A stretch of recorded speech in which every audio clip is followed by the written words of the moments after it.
Hello, dear students. Welcome to all of you on our online educational platform सफलता digital. हाँ प्यारे बच्चों, आप सभी का स्वागत है आपके और हमारे ऑनलाइन एजुकेशनल प्लेटफॉर्म सफलता डिजिटल। देखिए, हमने पिछले लेक्चर में 1.1 और 1.2 पढ़ ली थी। अब इस लेक्चर में हम पढ़ेंगे 1.3 और 1.4। तो 1.3 के सवाल करेंगे, फिर 1.4 के सवाल करेंगे। देखिए 1.3 कक्षा 10th की गणित पढ़ रहे हैं हम। तो 1.3 स्टार्ट करते हैं। देखिए पहला क्वेश्चन है, सिद्ध कीजिए कि रूट 5 एक अपरिमेय संख्या है। हमें क्या सिद्ध करना है कि पहला क्वेश्चन है रूट 5 एक अपरिमेय संख्या है। अपरिमेय संख्या सिद्ध करने के लिए उस संख्या को हम क्या मानते हैं? परिमेय संख्या मानते हैं। तो देखिए माना, हम मान लेंगे माना रूट 5 परिमेय संख्या है।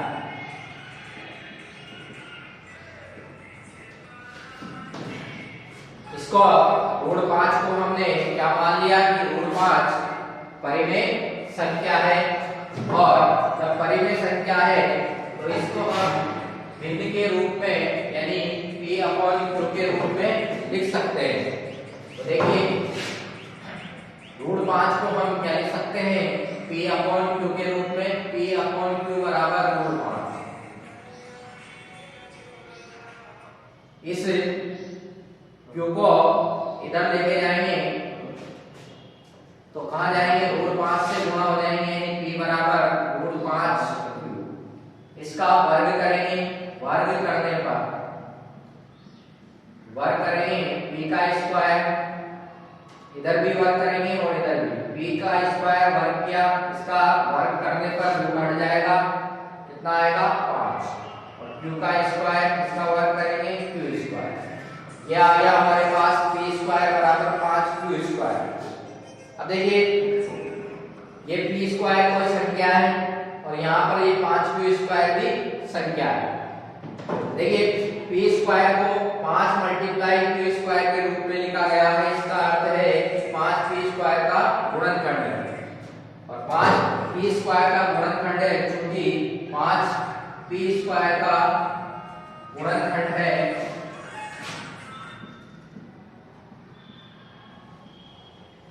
इसलिए 5 किसका गुणनखंड?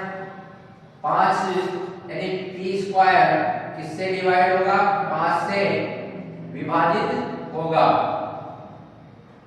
विभाज्य है।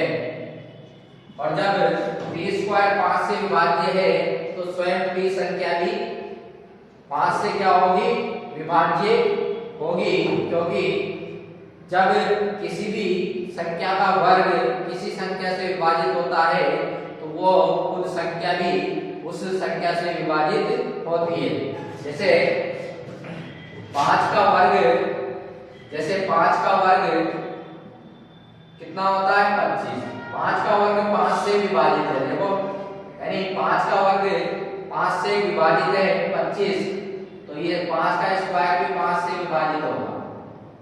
तो जब भी किसी भी संख्या से, किसी भी संख्या का वर्ग किसी भी संख्या से विभाजित है तो वो स्वयं संख्या भी उस संख्या से क्या होगी? विभाजित होगी। अतः p 5 से विभाजित या विभाज्य है, ऐसा ले सकते हैं इसको। अब अगला, इसमें हम p और q को क्या मान लेंगे? माना p और q कैसी संख्या है? p और q सहअभाज्य संख्या। कैसी संख्या है? सहअभाज्य। सहअभाज्य का अर्थ है कि p और q का एक के अलावा कोई गुणनखंड नहीं है, उभयनिष्ठ गुणनखंड नहीं है।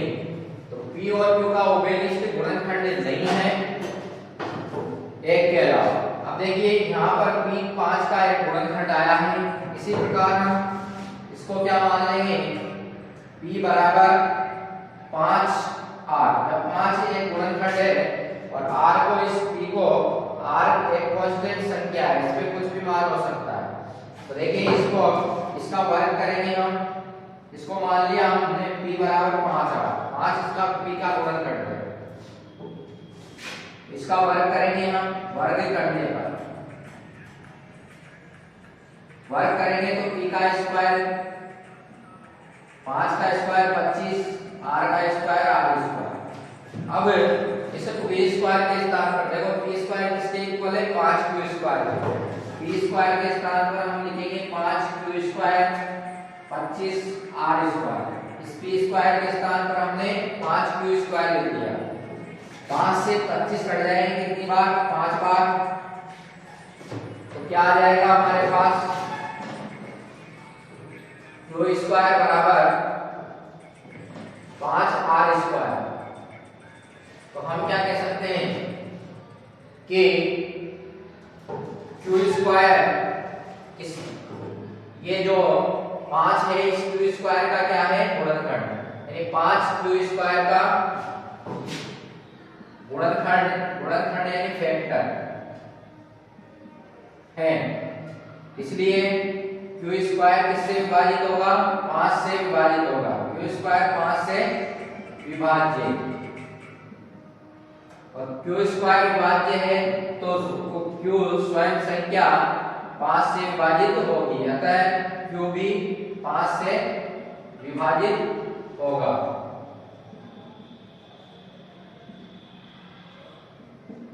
अब देखो इसमें यहाँ तो हमने क्या माना था कि p और q सहभाज्य संख्या यानी एक के अतिरिक्त गुणनखंड नहीं है, लेकिन p और q का जो गुणनखंड आया है वो क्या आया है 5 आया, क्योंकि यहाँ पर 5 ये p 5 से विभाजित है, इसका मतलब 5 भी p का गुणनखंड है, और इधर q 5 से विभाजित है तो q का 5 गुणनखंड। तो यानी कि p और q का एक के अलावा भी 5 एक गुणनखंड है, अतः हमारी कल्पना क्या है गलत है। देखिए क्या लिखेंगे, p और चूंकि p और q का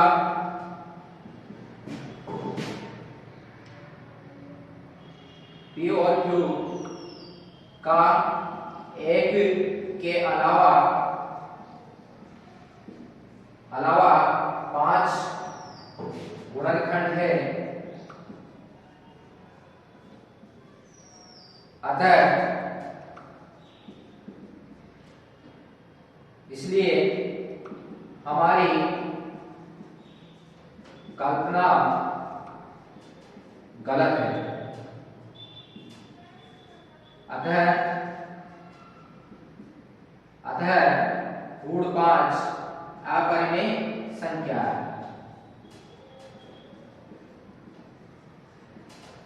देखिए इसमें p और q का एक के अलावा 5 गुणनखंड आया है। ये हमने सिद्ध किया है कि p का 5 गुणनखंड है, क्योंकि 5 से विभाजित है p, और यहाँ भी q से 5 से q विभाजित है, इसका मतलब 5p और q दोनों का एक गुणनखंड है। जबकि यहाँ हमने क्या माना, p और q सहभाज्य संख्या, यानी एक के अलावा कोई गुणनखंड नहीं है। लेकिन जो हमने माना वो हमारी कल्पना क्या हो गई, गलत हो गई, और हम क्या कह सकते हैं कि √5 अपरिमेय संख्या है। ये हो गई, हमने सिद्ध कर दी अपरिमेय संख्या। इसके अलावा हम, ये था पहला क्वेश्चन। अब दूसरे का क्वेश्चन है, देखो दूसरा क्वेश्चन जो है वो है 3 + 2 √5।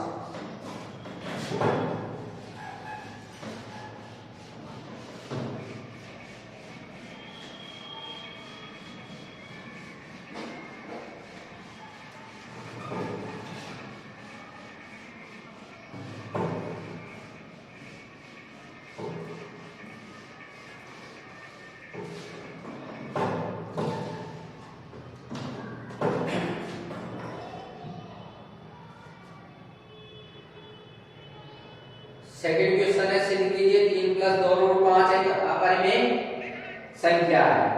तो देखिए हम अपरिमेय को क्या मान के चलते हैं, परिमेय। माना 3 + √5, 3 + 2 √5 2√5 परिमेय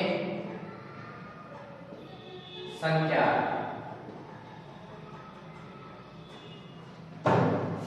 परिमेय है तो P अपॉन Q के रूप में लिख सकते हैं इसको। 3 प्लस, ऐसे लिख लो, 3 प्लस 2√5 बराबर P अपॉन Q। और जहां P और Q पूर्णांक है।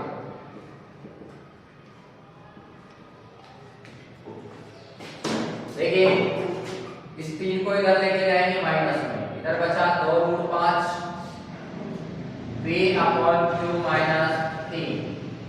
2√5 एलसीएम लेंगे तो Q और 1 का एलसीएम क्या होगा? Q से Q को डिवाइड किया 1 को P से मल्टीप्लाई किया P, 1 से डिवाइड किया Q को Q को 3 से मल्टीप्लाई किया 3Q। इस दो मल्टीप्लाई में कहा जाएगा डिवाइड, यानी √5 P minus 3Q upon 2Q क्या आएगा। अब देखिए इसमें जो P और Q है वो क्या है? पूर्णांक, और 2 और 3 भी क्या है? पूर्णांक, यानी कि इस बिंदु में सभी पूर्णांक है, और सभी पूर्णांक है इसका मतलब ये क्या है? परिमेय संख्या है। चूंकि P, Q और PQ 3/2 पूर्णांक है, और पूर्णांक है इसलिए P minus 3Q upon 2Q परिमेय संख्या है। सारे पूर्णांक हैं, इसका मतलब ये क्या है? परिमेय संख्या है। इसलिए अतः √5B परिमेय संख्या है। जब ये परिमेय है तो ये भी तो इसके इक्वल है, तो √5 परिमेय संख्या है। लेकिन ये √5 हम जानते हैं कि √5 कैसी संख्या होती है? अपरिमेय संख्या होती है। ये हमारी किसके कारण हुई? गलत कल्पना के कारण प्राप्त हुई है, इसके कारण ये परिमेय संख्या आई है। इसलिए हम कह सकते हैं कि 3 प्लस 2√5 अपरिमेय संख्या है। तो हम लिखेंगे हमारी कल्पना गलत है, अतः 3 प्लस 2√5 अपरिमेय संख्या है। देखिए ये √5 परिमेय कैसे आई? इसकी हमने कल्पना क्या कर ली? गलत करने के कारण √5 परिमेय संख्या है। ये √5 एक अपरिमेय संख्या होती है। √5 में यदि अभाज्य संख्या आती है तो वो अपरिमेय संख्या होती है। लेकिन ये जो कल्पना थी हमारी, उस गलत कल्पना के कारण ये √5 परिमेय प्राप्त हुई है। तो लिख दिया मैंने कि हमारी कल्पना गलत है, अतः 3 प्लस 2√5 अपरिमेय संख्या है। तो ये हो गया सेकंड क्वेश्चन। इसी प्रकार इसका और भी क्वेश्चन हम कर सकते हैं।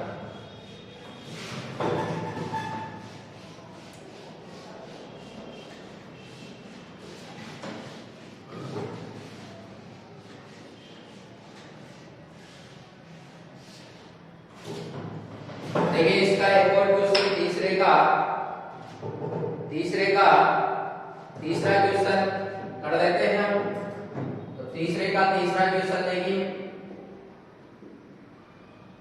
6 प्लस √2, या फिर दूसरा कर लेते हैं। दूसरा भी सिंपल ही है, 7√5। कुछ नहीं करना है इनमें ज्यादा। देखिए इसको हम क्या मान के चलते हैं? माना 7√5 परिमेय संख्या है।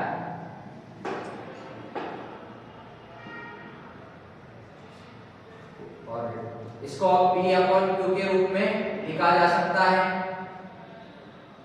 7 गुणा में है, कहा जाएंगे बटे में, यानी √5 बराबर P अपॉन 7Q। यहाँ पर P और Q को हम क्या मान लेंगे, जहां P और Q पूर्णांक है। अब देखिए क्योंकि इसमें क्या लिख देंगे हम, P Q पूर्णांक के 7 भी पूर्णांक है, P Q और 7 पूर्णांक है, इसलिए P अपॉन 7Q कैसी संख्या होगी, परिमेय। P अपॉन 7Q परिमेय संख्या है, और ये परिमेय है तो ये भी तो इसके इक्वल है, अतः ये भी क्या होगी, परिमेय। √5 परिमेय संख्या है। लेकिन हमने √5 के बारे में कहा था, पहले सिद्ध किया था कि √5 एक अपरिमेय संख्या है। तो ये √5 अपरिमेय संख्या है, लेकिन ये हमारी कल्पना, हमने इसकी गलत कल्पना के कारण ये हमारे पास परिमेय आ गई। तो हम क्या कह सकते हैं कि हमारी कल्पना गलत है, हमारी कल्पना गलत है, अतः 7√5 अपरिमेय संख्या है।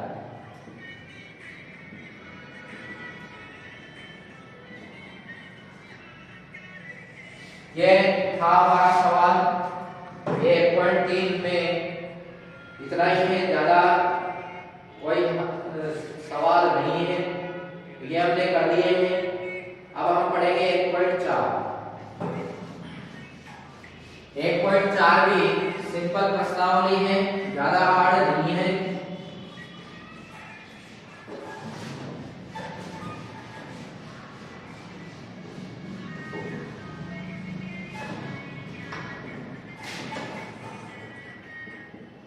एक पॉइंट चार में देखिए पहला क्वेश्चन, बिना लंबी विभाजन प्रक्रिया किए बताइए कि निम्नलिखित परिमेय संख्याओं के दशमलव प्रसार शांत है या अशांत आवृत्ति है। तो देखिए पहला क्वेश्चन 13/3125, ये क्वेश्चन है पहला। ये इसका दशमलव प्रसार शांत है या अशांत है।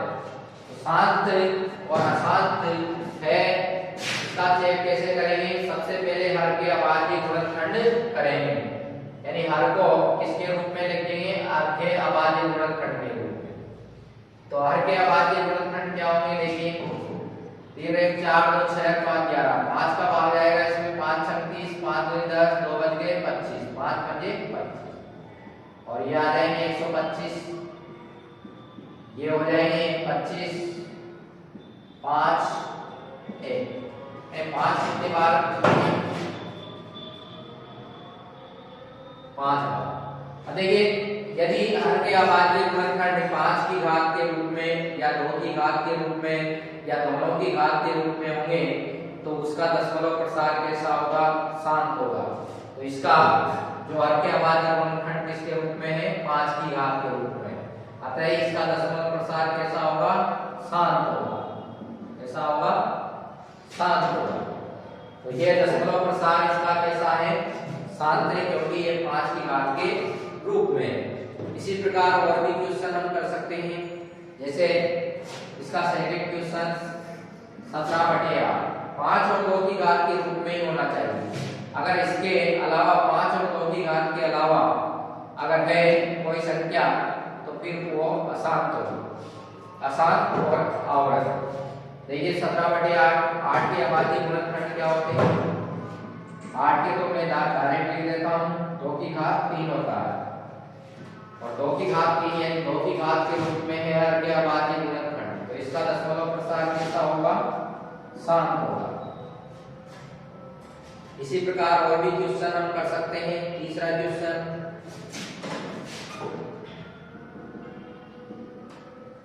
64/455, इसमें 455 का आबादी गुणनखंड करेंगे हम।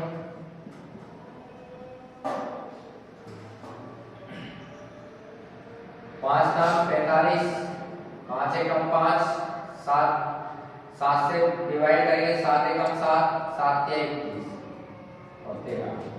ये होंगे इसके आबादी गुणनखंड 64। 5 × 7 × 13। इसमें 5 के अलावा 7 और 13 भी आ रहा है। इसका मतलब ये दशमलव प्रसार कैसा है, इसका शांत है। 2 और 5 के अलावा कुछ भी नहीं आना चाहिए। अगर 2 और 5 के अलावा कुछ भी आता है तो उसका दशमलव प्रसार कैसा होगा, अशांत होगा।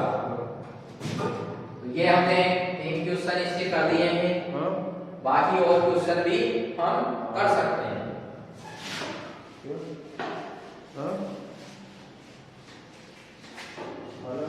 जैसे इसका ये 5वां क्वेश्चन है 29/343।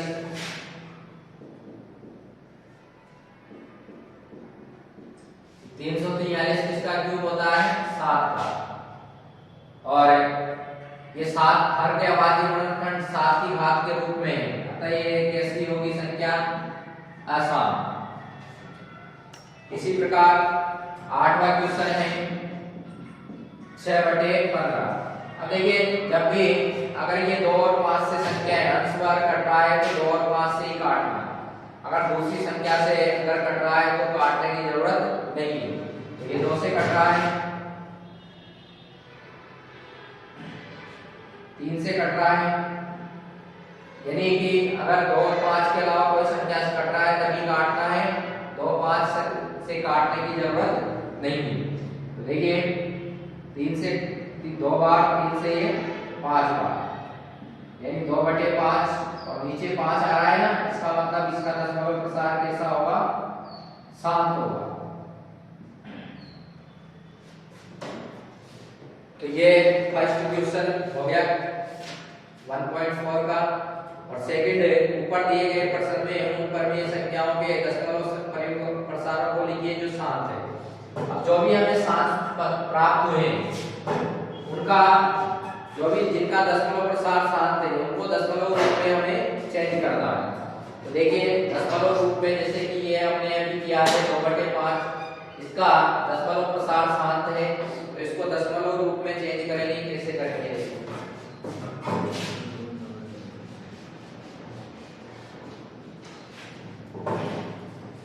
ये 2/5 है, यानी 6/15 था। इसको 8वां क्वेश्चन है, ये 3 से 3 2 6 3 बजे 15। 2/5 ये आया था हमारे पास, इसका दशमलव प्रसार शांत था, इसको दशमलव रूप में चेंज करेंगे। तो दशमलव रूप में कैसे चेंज करेंगे, नीचे 10 बनाएंगे। कैसे चेंज करेंगे, नीचे 10 बनाएंगे। कैसे, 2 से ऊपर और नीचे गुणा कर देंगे। नीचे हर में दशमलव में चेंज करने के लिए नीचे हर को 10 की घात के रूप में हम बनाते हैं। तो 10 के रूप में नीचे 2 से मल्टीप्लाई किया तो ऊपर भी 2 से ही मल्टीप्लाई करना पड़ेगा। 2 दूनी 4, 5 दूनी 10, नीचे कितनी जीरो है, 1 जीरो, तो एक अंक आगे क्या लग जाएगी, दशमलव, 0.4। तो यानी कि 6/15 का जो दशमलव प्रसार होगा वो क्या होगा, 0.6। इसी प्रकार हम और भी जो शांत है उनका दशमलव प्रसार हम लिख सकते हैं। जैसे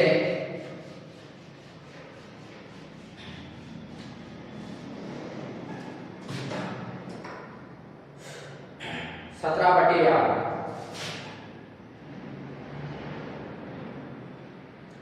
17/8 इसको हम दशमलव प्रसार के रूप में लिखेंगे। तो कैसे लिखेंगे, देखिए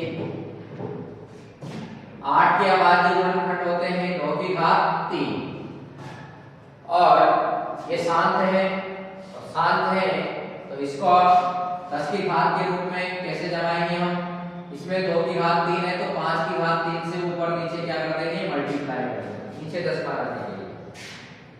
तो ये 5 के घात 3 का अर्थ कितना होता है, 125। और इसको घातांक का नियम लगाएंगे। इसमें अगर घातें समान हो, संख्याएं अलग अलग हो, क्या करेंगे, ऐसे लिख सकते हैं इसको 2 × 5 की घात 3, यानी घात को कॉमन लेके बाहर लगा सकते हैं, इनको कोष्ठक में बंद कर सकते हैं। इसको गुणा कर लेंगे 17 × 5 = 85, हासिल के 8, 17 × 2 = 34, 34 और 8 कितने होंगे 44, और सॉरी 42, 17 × 2 = 34, 34 और 8 42, हासिल के 4, 17 × 1 = 17, 4 = 21। इसको 10 की घात 3 के रूप में हम लिख सकते हैं, 2 × 5 = 10, 10 की घात 3। अब नीचे 10 की घात कितनी है, 3 है, और 10 की घात 3 का अर्थ है देखो 2125 बटे 10 की घात 3, यानी 1 के 3 जीरो लग जाएंगे, 1000 है 10 की घात 3, और 1000 है नीचे 3 जीरो है तो 3 अंक के क्या आगे क्या लगा सकते हैं हम दशमलव में, यानी 2.125। ये किसमें चेंज हो गया, दशमलव प्रसार के रूप में चेंज हो गया। इसी प्रकार और भी हम चेंज कर सकते हैं, जैसे कि ये 9 क्वेश्चन है 35/50, तो इसको हम शांत और अशांत के रूप में चेंज करेंगे, दशमलव प्रसार के रूप में।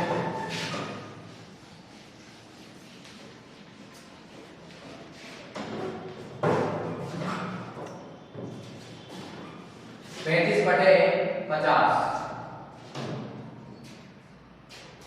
35/50, इसमें ये क्वेश्चन है 9 क्वेश्चन। देखिए इसके आपके अभाज्य गुणनखंड क्या होंगे, 50 के 32, 5, ये 2 × 5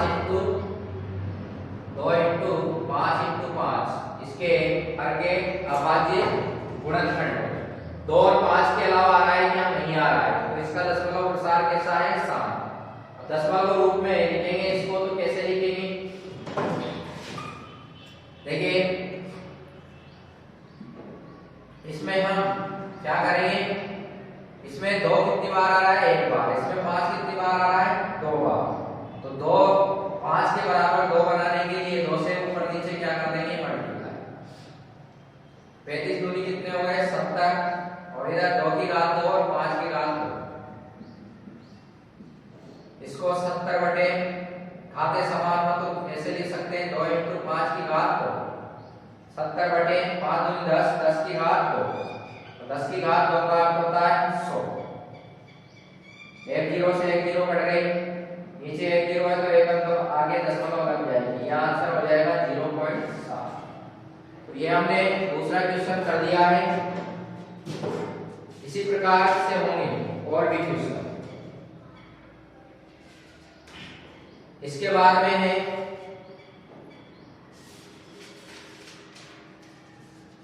तीसरा क्वेश्चन है हमारे पास,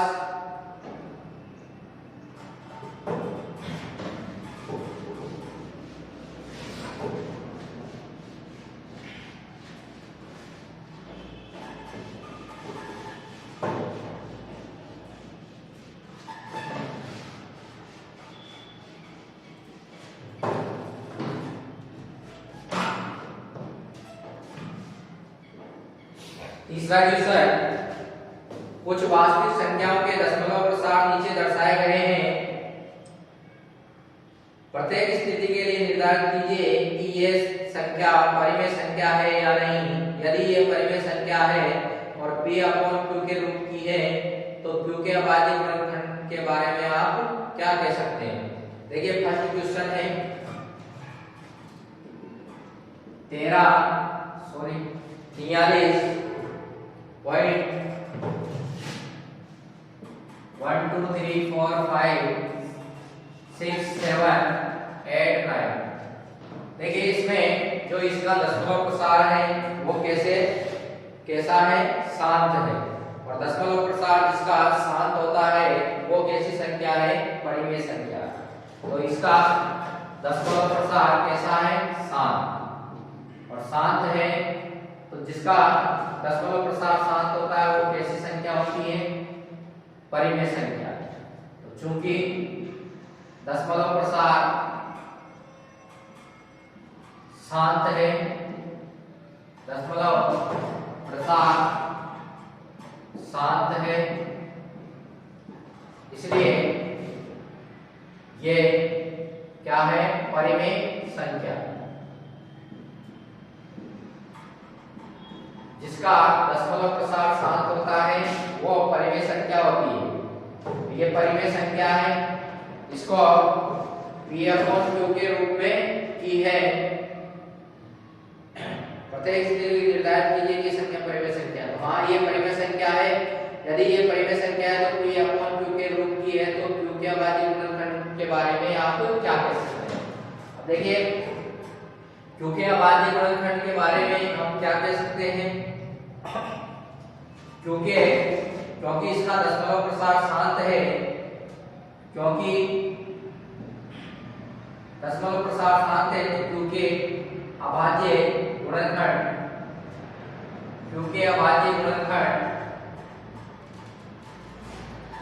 2 की घात m टू 5 की घात n के रूप के ये है। यानी जिसके अभाज्य गुणनखंड में 2, 5 की घात, 2 की घात या दोनों आए तो उसके का दशमलव प्रसार क्या होता है? शांत होता है। तो ये शांत है, यानी कि Q के जो P/Q के रूप में परिमेय संख्या है और P/Q के रूप में लिख सकते हैं। तो Q के अभाज्य गुणनखंड के बारे में क्या कह सकते हैं कि जो इसके अभाज्य गुणनखंड है वो 2 की घात के रूप में है, या तो 5 की घात के रूप में, या दोनों की घात के रूप में। तो ये हो गया पहला क्वेश्चन। इसी प्रकार सेकंड क्वेश्चन है इसका। सेकंड क्वेश्चन 0.120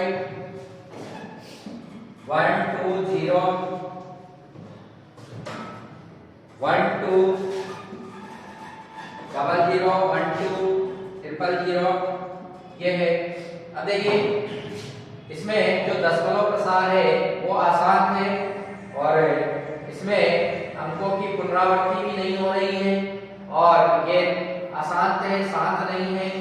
देखिए, चूंकि दशमलव प्रसार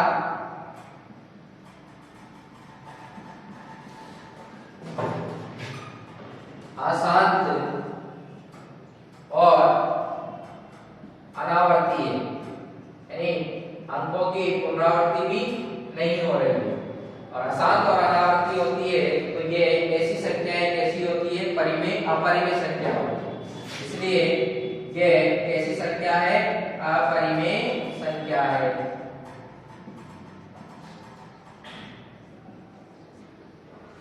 ये हो गया क्वेश्चन, यानी कि इसका दशमलव प्रसार कैसा है? अशांत और अनावर्ती है, अतः ये अपरिमेय संख्या है। इसी प्रकार हम इसका तीसरा क्वेश्चन देखिए।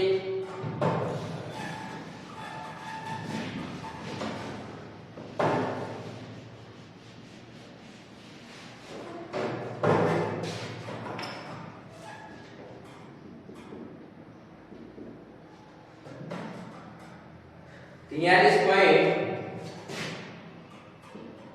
1 2 3 4 5 6 7 8 9। ये बार जो लग रहा है इसका मतलब ये इन अंकों की, जिन अंकों पर लग रहा है बार, इन अंकों की क्या हो रही है? पुनरावृत्ति, यानी बार बार यही आ रहे हैं, रिपीटेशन हो रहा है। और रिपीटेशन, लेकिन ये है आसान। और जिन संख्याओं के अंकों की पुनरावृत्ति होती है लेकिन वो आसान हो, तो ऐसी संख्या कैसी होती है? परिमेय संख्या। देखिए, चूंकि दशमलव प्रसार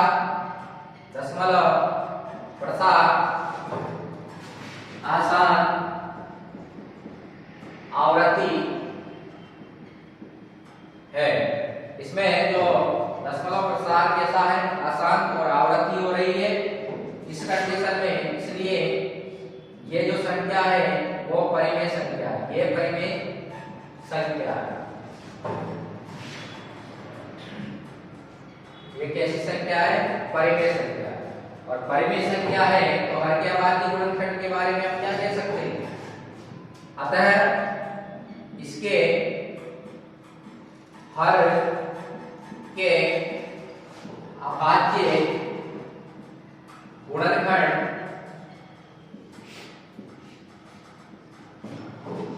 2 की घात m इंटू 5 की घात n के अलावा दूसरी संख्या भी इसका क्या है, गुणनखंड है, इसका गुणनखंड है। इसलिए ये क्या है, अशांत। ये हमने तीसरा क्वेश्चन भी इसका कर दिया है। ये है, ये इसका दशमलव प्रसार अशांत और आवृत्ति है। ये इसलिए अशांत और आवृत्ति जिसकी होती है वो परिमेय संख्या होती है, और परिमेय संख्या हर के अभाज्य गुणनखंड के बारे में हम क्या कह सकते हैं कि इसके यदि 2 की घात m और 5 की घात के रूप में होते हैं तो वो संख्या शांत होती है, लेकिन अगर इसके अलावा कोई और दूसरी संख्या इसका गुणनखंड है तो उसका जो दशमलव प्रसार है वो अशांत और कैसा होता है, आवृत्ति होता है। ठीक है, ये 1.4 भी हमने पढ़ लिए।